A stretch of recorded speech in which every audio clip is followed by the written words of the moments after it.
Oke, selamat datang di paparan kita kali ini. Hari ini, kita bakal ngebongkar satu misteri sejarah yang jujur aja lumayan bikin penasaran. Dari zaman sekolah dulu, kita kan selalu dengar ya kalau agama Hindu dan Buddha itu dibawa ke Nusantara sama para raja atau kaum Brahmana yang ngebangun kerajaan-kerajaan megah. Tapi, coba deh kalian bayangin sebentar. Raja itu kan biasanya duduk manis di istana ya kan? Terus siapa dong yang bener-bener ngabisin waktu berbulan-bulan nerjang ombak, jualan barang, makan bareng warga lokal, dan bener-bener ngobrol sama masyarakat bawah?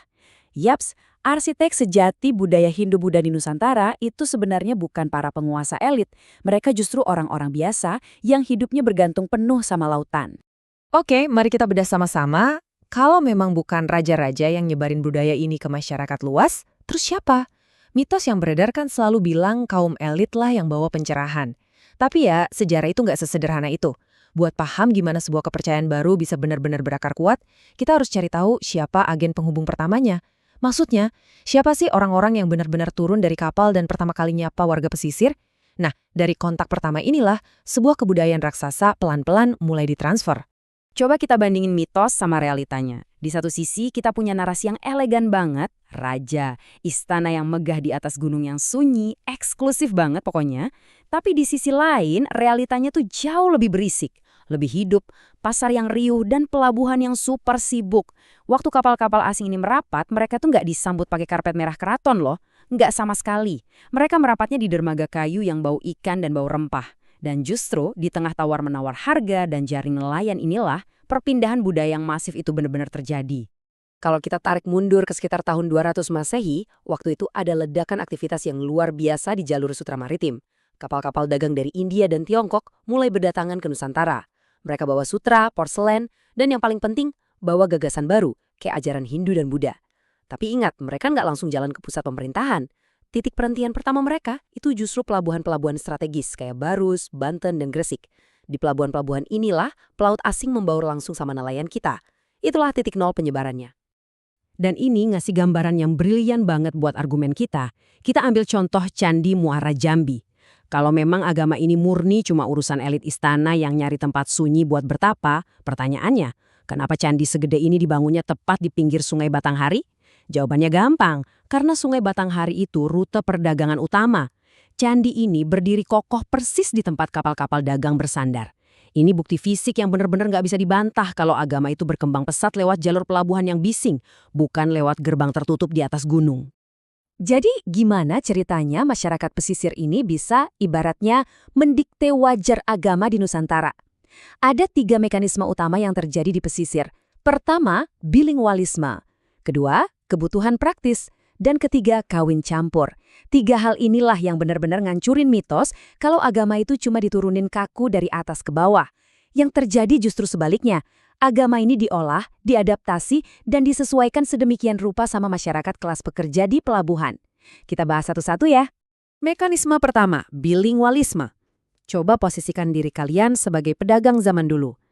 Tiap hari kalian ketemu orang Tiongkok, orang India, warga lokal. Mau nggak mau kemampuan bahasa kalian pasti luwes kan?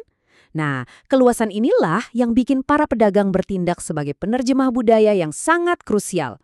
Mereka nggak ngajarin teks Sanskerta yang bikin pusing. Mereka menyederhanakannya. Mereka ngubah konsep filosofis yang berat jadi obrolan santai yang gampang dicerna, bahkan waktu lagi ngopi di warung pinggir dermaga. Nah, yang paling menarik dari bagian ini adalah kontras tujuannya.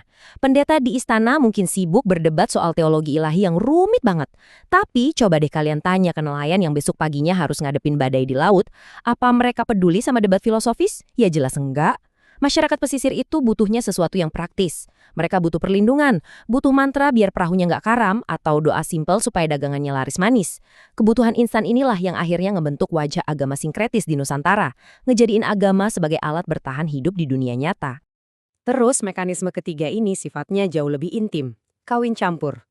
Banyak pedagang asing yang lagi nunggu angin muson berubah, akhirnya menetap dan menikahi perempuan lokal.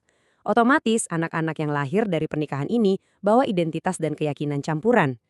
Jadi ajaran Hindu-Buddha itu nggak ditelan mentah-mentah, tapi digabungin sama tradisi leluhur.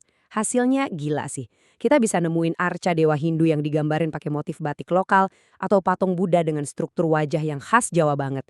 Agama benar-benar udah melebur jadi darah daging kebudayaan lokal kita. Coba kita geser dikit dan lihat gimana ini ngebentuk realita fisik kita hari ini. Salah satu contoh paling epik itu Masjid Agung Banten. Pernah mikir nak, kenapa masjid bersejarah ini dibangun tepat di atas pelabuhan tua era Hindu-Buddha? Jawabannya simpel, karena pelabuhan itu sendiri adalah magnetnya. Pedagang-pedagang Islam yang datang belakangan, ya cuma ngikutin jejak yang udah ada ke pusat transaksi di pinggir laut. Ini ngebuktiin kalau pelabuhan itu adalah urat nadi peradaban, tempat di mana transisi agama itu selalu dimulai. Dan kita nggak cuma ngomongin bangunan monumental aja loh. Kalian bisa rasain sejarah yang masih hidup dan berdenyut di pesisir Pelabuhan Ratu Sukabumi. Beda sama Jawa Tengah, kalian mungkin nggak bakal nemuin candi batu raksasa di pesisir ini.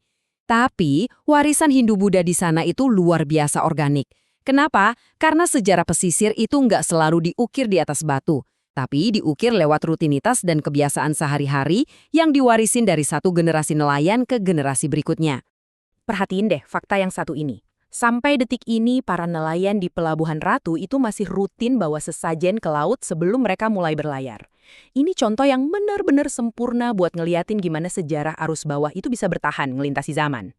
Biarpun pusat pemerintahan udah lama banget beralih ke Islam, tradisi pesisir ini tetap jalan terus. Kebiasaan ini adalah sisa langsung dari pengaruh sinkretisme Hindu-Buddha yang dipegang erat sama orang-orang biasa demi keselamatan hidup mereka di laut. Jadi, poin krusialnya di sini adalah kutipan ini. Sejarah nggak cuma ditulis oleh para raja, sejarah juga ditulis oleh para pedagang yang bawa rempah-rempah dan agama di perahu mereka. Ini benar-benar inti dari semua bahasan kita. Udah saatnya kita berhenti ngelihat sejarah cuma dari kacamata keraton yang eksklusif. Para nelayan yang nebar jala tiap pagi, pedagang pasar di pesisir, dan pelaut yang saban hari naruh nyawa di laut, merekalah agen perubahan yang sesungguhnya. Merekalah yang bikin budaya Nusantara kita ini sangat unik dan super fleksibel. Sebagai penutup, saya mau ngasih satu tantangan kecil buat kalian semua. Coba deh mulai perhatiin sekeliling kalian. Kalau kalian lagi mampir ke pasar tradisional atau pelabuhan di daerah kalian, tradisi kuno apa sih yang kira-kira masih bertahan sampai sekarang? Mungkin ada ritual khusus buat melaut atau mantra-mantra kecil biar jualan laris. Padahal zamannya udah modern banget. Jadilah sejarawan buat lingkungan kalian sendiri. Karena sejarah yang paling otentik itu nggak cuma tidur manis di buku teks. Sejarah itu bernapas setiap hari di pasar dan pelabuhan kita. Terima kasih banyak udah ngikutin paparan kali ini, dan selamat mengamati.